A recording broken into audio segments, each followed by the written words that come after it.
대한민국 근현대사를 성경적 세계관으로 알리고 전하는 대한역사문화원의 한국 근현대사 바로 알기 특강입니다. 자유를 위해 싸우다 두 번째 이야기. 교육과 언론을 통해 동포들을 계몽하고 인재를 양성하여 대한의 미래를 준비한 이승만 박사의 이야기입니다. 1913년 2월 3일 아침, 이승만 박사는 하와이 호놀룰루에 도착했습니다. 이 박사는 한인 동포들이 마련해준 푸누이 스트리트 2453번지에 바로 이 집에서 교육자, 언론인, 그리고 독립운동가로서의 하와이 30년의 삶을 시작했습니다. 하와이에 오자마자 이 박사는 가장 먼저 한국교회 핍박을 지필했습니다. 약 2달 동안 백오인 사건에 관련하여 이 박사 자신이 목격한 것, 미국 각 신문에 보도된 자료들, 미국 각 교회에서 대표들을 파송하여 직접 보고된 내용들, 그리고 각 교회들의 월간 잡지들과 미국의 선교회에서 발간한 글들을 바탕으로 백오인 사건 진실과 의미를 정리하여 1913년 4월 한국교회 핍박을 출간한 것입니다. 한국교회 핍박은 모두 5장으로 구성되었는데 제1장 한국교회 핍박에는 일본이 그토록 숨기려 했던 일본의 한국교회 핍박의 실상이 세계에 알려져 일본이 곤란을 겪고 있다는 내용입니다. 제2장 외교상의 관계에서는 일본이 한국교회를 핍박하는 이유가 한국교회 때문에 일본이 외교적으로 난처해졌기 때문이라고 강조합니다. 그리고 제3장 내치상 관계에서는 한국교회가 일본의 식민지 정책의 번번이 방해가 되기 때문에 한국교회를 핍박한다며 8가지 예를 들어 그 이유를 설명하고 있습니다. 제4장 한국 기독교 청년회 YMCA에서는 기독교 청년 활동이 민족의 희망이라고 강조합니다. 제5장 선천학교와 재판의 전말에서는 선천 지역의 학교와 교회가 일제로부터 당한 잔혹한 핍박, 그리고 백오인 사건의 실체가 일제에 의해 조작된 허위 날조 사건이라는 것을 당시 국제사회에 보도된 내용을 인용하여 설명하고 있습니다. 이승만 박사의 한국교회 핍박은 백오인 사건에 관한 정보를 담고 있지만 그렇다고 해서 단순히 일본의 만행에만 초점을 맞추어 일본을 성토하려는 목적이 아닙니다. 이 박사는 책의 서론에 한국교회 핍박을 지필하는 목적을 이렇게 이야기합니다. 이 박사는 일본이 한국교회를 핍박한 것은 교회와 민족과의 깊은 관계 때문이었다라고 서문을 시작합니다. 당연히 관계가 깊죠. 일본이 한국을 통치하는 데 있어 한국교회가 사사건건 방해가 되기 때문입니다. 무릇 무엇인가를 소망하는 사람은 그 소망하는 바를 이루기 위해 일을 하고자 할 것이다. 또한 일을 하고자 하는 자는 그 일의 실상을 알고자 할 것이다. 이는 거꾸로 이야기하면 일을 알아야 올바로 행할 수 있으며 올바로 행해야 소망을 이룰 수 있는 것이다. 만일 알고도 행하지 않는다면 아무런 결과도 얻어지지 못할 것이다. 무릇 이 글을 쓰는 것은 일본의 잘못함을 알리고자 하는 것이 아니라 우리의 잘한 바를 알리고자 함이다. 이 뜻을 알고 행하기를 힘쓰기를 바라며 이 글이 더 나아가 우리 민족 전체에게 유익을 주었으면 하는 바람이다. 이 박사는 한국인들이 일본의 부당함을 알리고 싶고 또 일본으로부터 벗어나 독립을 소망한다면 지금 우리에게 닥친 일의 원인과 실체, 그리고 이 절박한 상황을 벗어날 바른 방법을 알고 제대로 행동하라는 것입니다. 이 박사는 일본의 만행이나 곱씹으며 원망하고 불평하는 것은 우리의 살 길이 아니라고 말합니다. 오히려 앞으로 우리가 무엇을 어떻게 하는지 우리의 처신이 중요하다는 것이죠. 그래서 한국교회 핍박을 통해 앞으로 우리가 무엇을 어떻게 해야 하는지 말하겠다는 것입니다. 이 박사는 한국교회의 존재 자체가 외교와 내치 두 가지 차원에서 일본에게 위협이 된다고 했습니다. 외교상 관계를 설명하는 부분에서 이 박사는 다음과 같이 이야기합니다. 한국교회 지도자들이나 서양 선교사들, 외국교회 방문객들은 실상 정치적 간섭을 하려거나 배일 사상을 가지고 있는 것이 아님에도 한국에 교회가 있다는 이유 하나 때문에 한국의 정치 상황을 외국에 있으면서도 알게 되는 것이며 세계의 정의를 한국으로 이어지게 하는 것이다.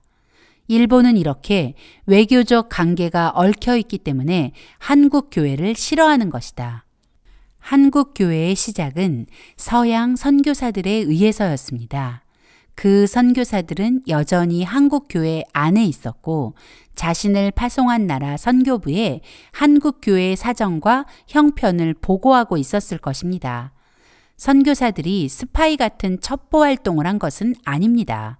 하지만 선교사들은 선교 활동을 보고하고 그에 따른 기도 제목과 자신의 삶을 나누는 가운데 선교사 본인이 원하든 원치 않든 이 한반도의 실상도 함께 전달된 것이죠.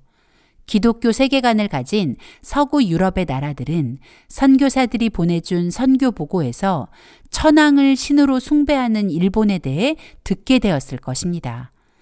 그리고는 일본과 자신들이 신앙과 정치적 견해가 다르다는 것을 알게 될 것이고 일본을 보는 시각이 달라지고 일본과의 관계에도 영향이 미치겠죠.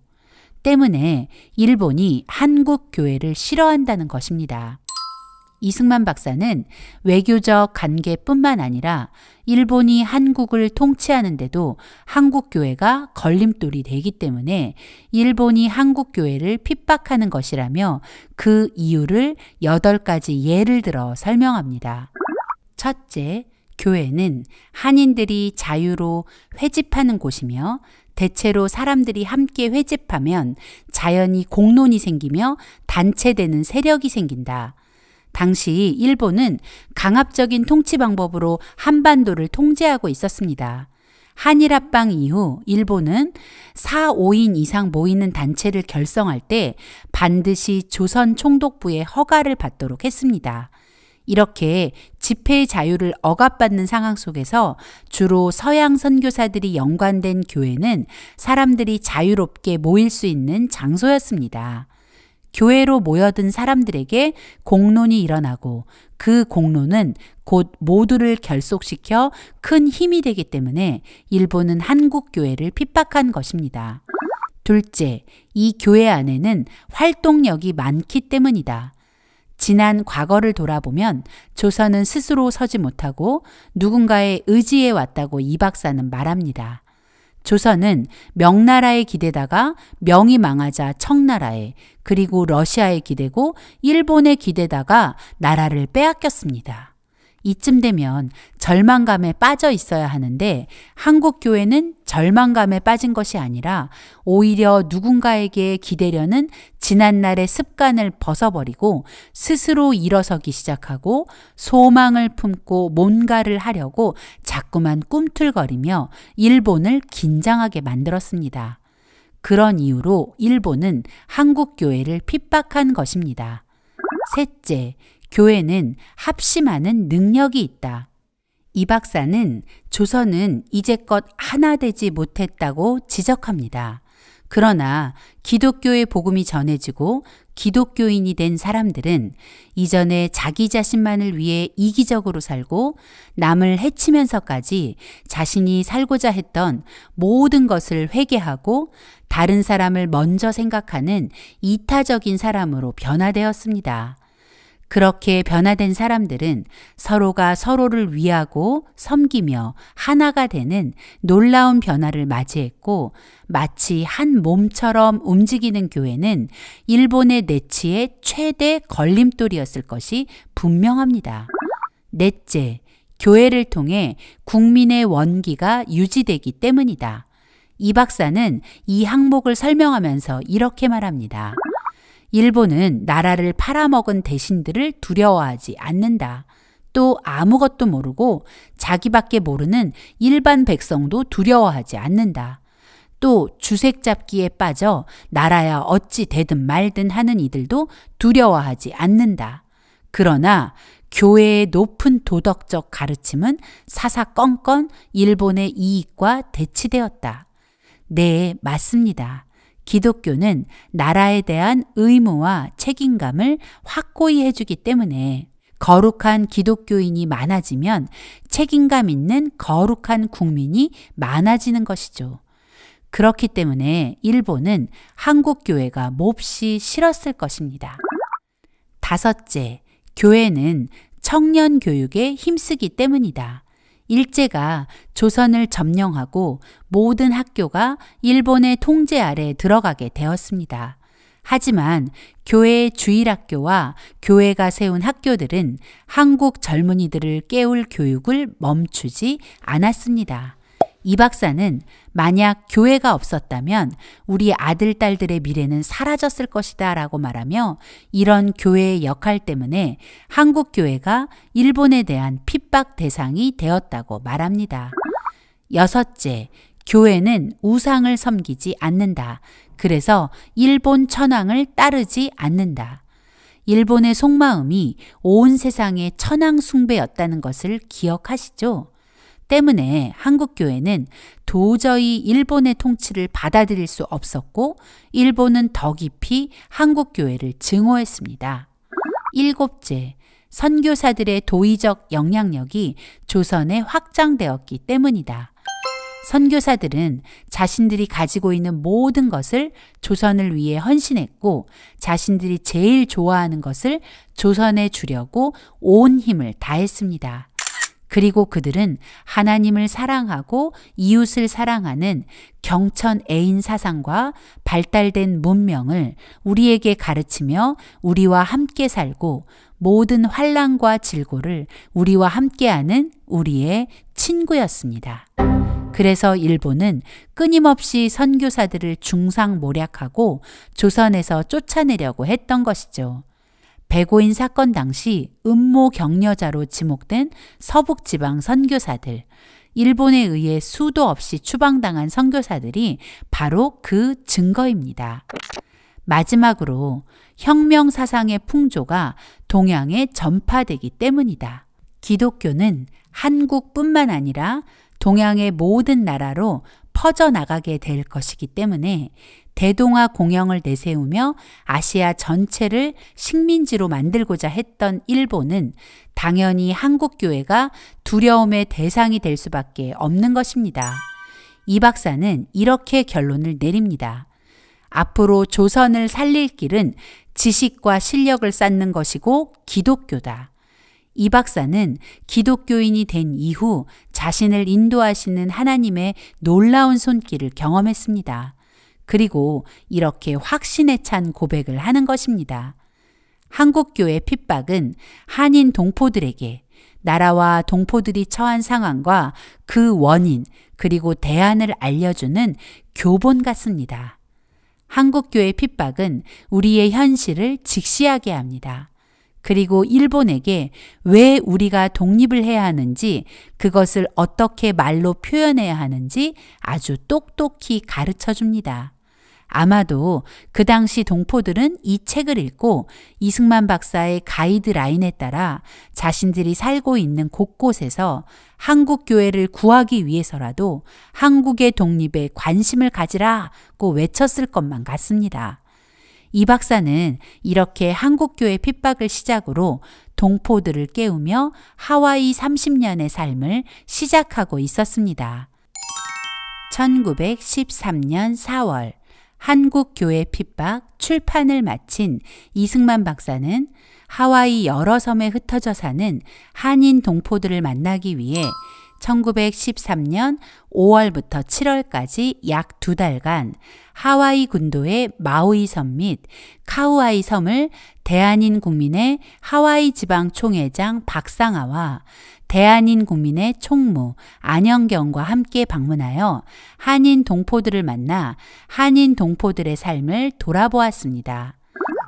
다음 해인 1914년에는 하와이 섬들을 여행하며 만난 동포들의 이야기를 하와이 섬 여행기라는 제목으로 태평양 잡지에 연재하기도 했죠.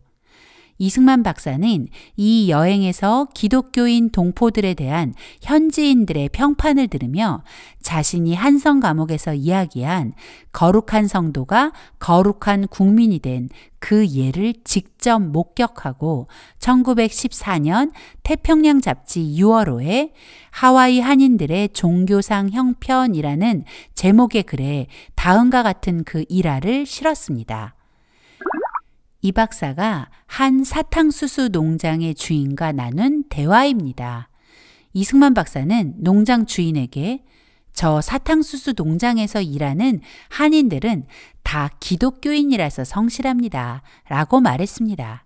그러자 농장 주인은 그들이 기독교인인 줄은 몰랐는데 한국인들이 일하는 그 농장은 다른 어떤 나라에서 온 사람들이 일하는 농장보다 생산량이 많다는 것은 알고 있습니다. 라고 말했죠. 이 박사는 곧이어 좋은 교인은 좋은 일꾼이 되는 법이죠. 라고 말했고 농장 주인 역시 그 말에 동의했습니다. 그러더니 농장 주인은 그 한국인들이 기독교인이라는 것을 알고는 한인 동포들이 예배를 드릴 수 있도록 예배 장소를 제공하기도 했다고 합니다. 길게 설명되어 있지는 않아도 그 농장에서 일하던 한국인들의 성실함이 고스란히 느껴지는 일화입니다. 이 박사가 한성 감옥에서 말한 거룩한 성도가 거룩한 국민이 된다는 그 말이 바로 이런 것이죠. 기독교인이 된다는 것은 새롭게 태어난 것과 같습니다. 완전히 달라지죠. 그리고 자신뿐만 아니라 다른 사람도 변화시키는 놀라운 일들이 계속 일어나게 됩니다.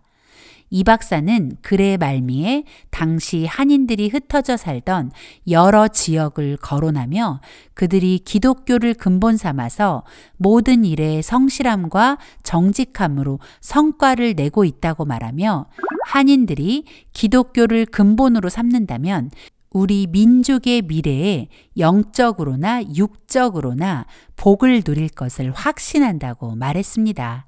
이 박사의 이 고백은 실제가 되었습니다. 대한민국 근현대사를 찬찬히 살펴보면 기독교가 조선에 들어와 조선 백성을 거룩한 성도로 만들었고 그들과 그 후손은 거룩한 국민이 되어 오늘의 대한민국이 탄생할 수 있었던 것입니다.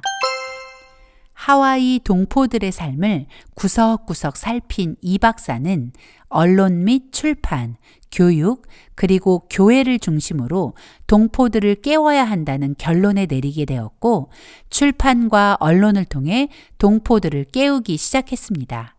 당시 하와이 한인사회의 언론과 출판은 두 가지 매체가 담당하고 있었는데 하나는 대한인 국민의 하와이 지방총회가 발행하는 기간지 신한국보였고 다른 하나는 하와이 감리교회가 발행하는 포와 한인교보였습니다.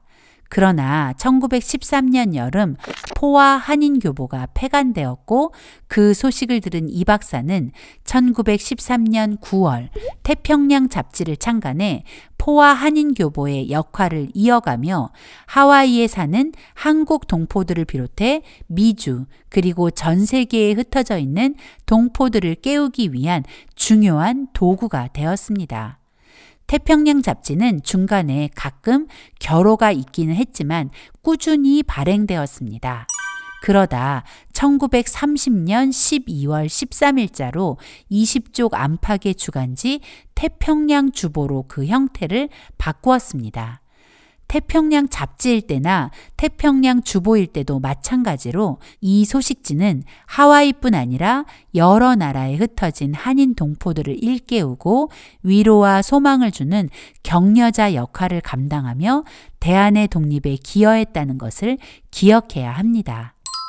이승만 박사는 한성 감옥에서 썼던 독립정신과 청일정기를 하와이에서 출간했습니다.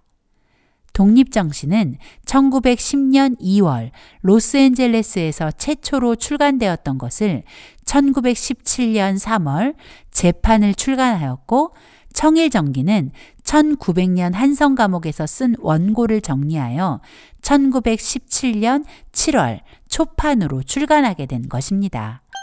이 박사는 언론과 출판이라는 매체를 통해 동포들이 어떻게 살아가야 하는지를 스스로 고민하고 자신의 사명을 깨닫기를 바랬습니다. 그리고 동포 한 사람 한 사람이 독립의 중요성을 깨닫고 자신이 대한의 독립을 위해 헌신해야 한다는 책임감을 가진 거룩한 국민이 되길 바라면서 글로 동포들을 깨운 것입니다. 이승만 박사는 언론, 출판과 더불어 교육에 아주 많은 공을 들였습니다. 교육을 통해 인재를 길러내고 그 인재들이 나라를 살릴 수 있다고 믿었기 때문입니다. 이승만 박사가 하와이에 오게 된 중요한 이유 중 하나가 바로 한인기숙학교의 교장직을 제안받았기 때문이었죠. 이 학교의 공식 명칭은 한인 남학생 기숙학교로 1906년부터 미 감리교회가 운영해온 학교였습니다. 이 박사가 하와이에 온 지 약 6개월이 지난 8월 26일 이 박사는 한인 기숙학교의 교장으로 임명되어 본격적인 한인 동포 교육에 돌입합니다. 이승만 박사는 한인 기숙학교의 교장으로 취임하면서 학교 이름을 한인중앙학교로 바꾸고 학교의 체제도 남녀공학으로 개편했습니다. 이 남녀공학이 한국인이 다닌 학교 중 국내와 국외를 통틀어 최초의 남녀공학이었다는 사실. 1년 후인 1914년에는 여학생들을 위한 기숙사도 마련했죠. 그러나 학교를 후원해온 미 감리교 여선교회는 여학생 기숙사 문제로 마찰이 생기기 시작했고 여학생을 가르칠 수 없다며 항의했습니다. 애초에 학교 이름이 남학생 기숙학교라는 이유였습니다.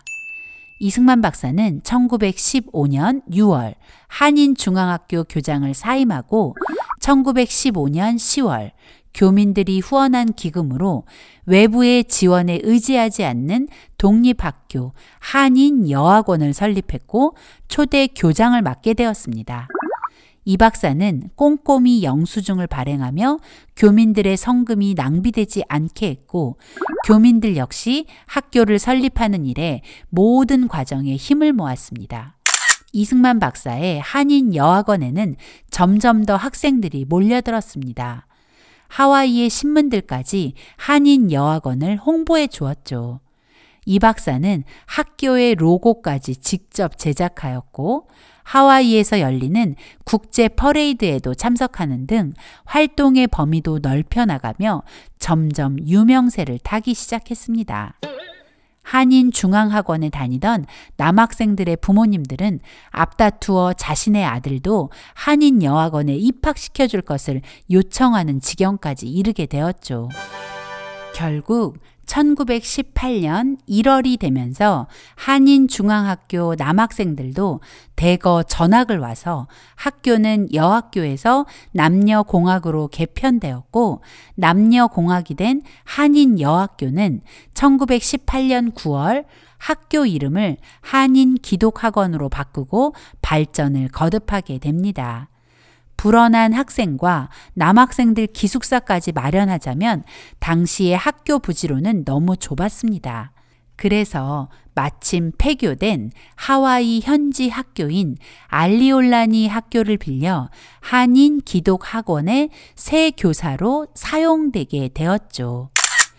이 사진이 바로 알리올라니로 교사를 옮긴 한인 기독학원의 초창기 모습입니다. 사진 중앙에 아직 알리올란이라는 하와이 학교 현판이 그대로 남아있는 것이 보이시죠? 현재 이곳은 현지 초등학교로 사용되고 있는데 놀라운 것은 자신들의 역사에 한인 기독학원의 역사를 자신들의 역사의 일부로 기념하고 가르치고 있다는 것입니다. 우리는 너무 쉽게 버리고 잊고 기억하지 않아 오늘 이렇게 역사가 엉망진창으로 왜곡되어 버렸는데 자신들의 역사도 아닌 한인 학교의 역사를 기억하고 기념하는 그들의 모습에 부끄러움이 몰려옵니다. 알리올라니 학교는 또 다른 역사적 의미를 지니고 있는데요. 1919년 3월 1일 3.1 운동 후 약 한 달 보름이 지난 4월 12일에 이곳에서 대한의 독립운동을 경축하는 기념행사가 진행되기도 했죠. 한인 기독학원은 점점 성장했고 하와이 내에 한인 기독학원에 대한 인지도와 관심도 높아졌습니다. 한인 기독학원은 후일 고국 방문단을 만들어 고국을 방문하고 하와이에 이민자를 파송한 인천 내립교회를 방문하기도 하죠. 하와이 이민을 떠날 때 누가 이런 날을 상상이나 했을까요? 학교는 더 성장했고 학생은 많아졌고 많아진 학생들을 감당하기에 학교는 너무 좁았습니다. 이승만 박사는 현재 하와이 칼리이 초등학교가 위치한 바로 그 자리에 새 교사와 기숙사를 짓고 학교를 확장 이전했습니다. 하와이에서는 이미 없어진 한인 기독학원을 기억하고 학교가 있던 그곳의 도로명을 쿨라코레아 한국학교 길로 부르고 있습니다. 한인 기독학원은 이 박사의 바람대로 대한의 독립과 대한민국 건국에 헌신한 인재들, 그리고 미주 사회에서 한국인의 위상을 높인 인재들로 성장하게 되었습니다. 하와이 정착 과정에서 미 감리교회와 갈등을 겪은 이 박사는 독립된 한인교회를 세우는 일에 뛰어들었고 1918년 12월 23일 한인 기독교회라는 이름의 독립된 한인교회를 설립하게 되었습니다. 1922년에는 한인 기독교회는 단독 건물로 건축하게 됩니다. 그렇게 하와이 한인 기독교회는 현재까지 이어지고 있습니다. 결국 이 박사는 하와이에서 한국교회가 독립할 수 있음을 실제로 증명해 보인 것입니다. 또한 이승만 박사는 1913년 호놀룰루 YMCA 명예이사가 되었습니다. 하와이 한인 동포는 하와이 소수민족 가운데 2%를 넘지 못하는 상태였기에 이 박사는 우리 동포들이 하와이 사회에서 동등한 활동을 할 수 있도록 하기 위해 더 그런 선택을 한 것입니다. 또 한인 YMCA 지부도 만들어 한인 기독 청년의 활동도 활발하게 이어갔습니다. 이승만 박사는 당장 눈앞에 보이는 것에 흔들리는 사람이 아니었습니다. 그의 눈은 더 먼 곳에 닿아 있었습니다. 그래서 교육과 언론을 통해 먼저 인재를 양성하는 것이 나라를 살리는 가장 빠른 길이라고 확신한 것입니다. 형편과 사정을 살펴 단체를 결성하고 교육과 출판에 힘써 지식과 실력을 배양하는 한편 영문을 배워 미국인과 소통하고 교회와 사회의 좋은 친구를 많이 얻어 세력을 넓히며 의로운 일을 힘써 행함으로 미국 정부와 여론의 동정을 얻은 다음 미일 개전의 기회를 기다려 대업을 도모하자. 이 박사의 이 고백은 그의 교육과 언론 출판에 대한 열심의 이유를 잘 설명해 주고 있는 것입니다.